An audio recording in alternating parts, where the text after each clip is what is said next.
The DA says the election of Dr. Nkosazana Dlamini-Zuma as chair of the AU Commission could go a long way to uniting the continent. And Satu Limpopo says educators are prepared to offer extra classes to learners who were affected by the non-delivery of books in the province, but with certain conditions. I'm Richard Brooks. The DA says the election of Dr. Nkosazana Dlamini-Zuma as chair of the AU Commission could go a long way to uniting the continent.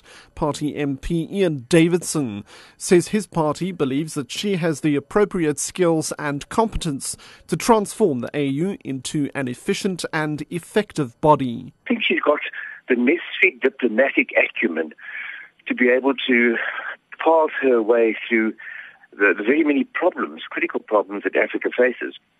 One only has to think of the coup in Mali, Sudan, South Sudan, Somalia, new recent problems in the DRC.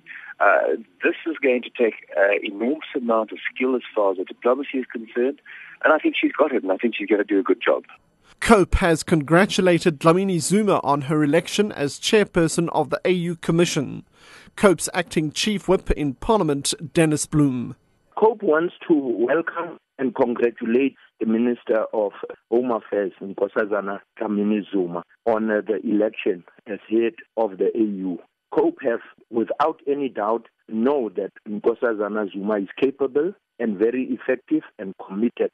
She will unite the continent, and we wish her all the best for the term. Congratulations. Satu in Limpopo says educators are prepared to offer extra classes to learners who were affected by the non-delivery of books in the province, but with certain conditions. The department failed to meet 2 deadlines to deliver textbooks at Limpopo schools, despite a court order compelling them to do so.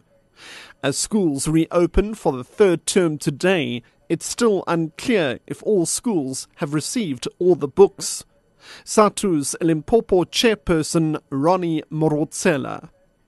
We are saying our members must be respected.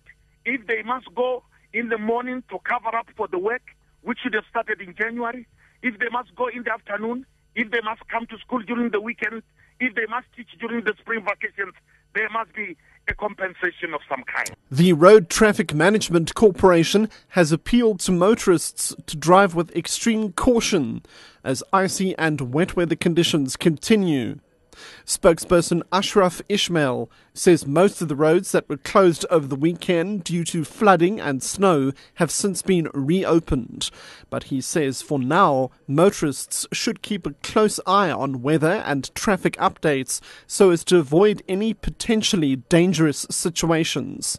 Snow is a very, very difficult condition to deal with. After the snow has actually fallen and start melting, it eventually starts forming a very thin, crusty layer of ice, which causes for very slippery and dangerous conditions. Essentially, it is again about planning. And if you do encounter snow, I think the best is to make sure that you pull off at the nearest town, try and get into a guest house and just wait it over. There's absolutely no need to actually take a risk with the family.